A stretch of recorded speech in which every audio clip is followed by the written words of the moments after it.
wange na wanani suni na kupigwa miziki walonge hapa pigwa Geuka huko.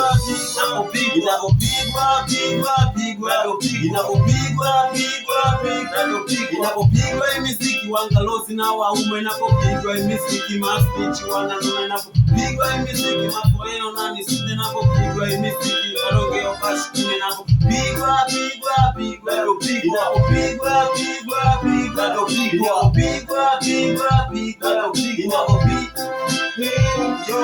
Ejo napigia hii miziki na hii ndo yangu kazi, wewe ukiona hivi wewe nenda kamwange lazi, sifanyi ili mradi eti kisa mimi nafanya mikiona na midadi, hapo ndipo napochana soma hizi kazi usiku na mchana, wanaokuma wako shati ila hawajajulikana. Muziki sie na hisia za mashabiki, msinabidi kuangalia watu jinsi wanavyoishi. Piga kama una feel hizi kazi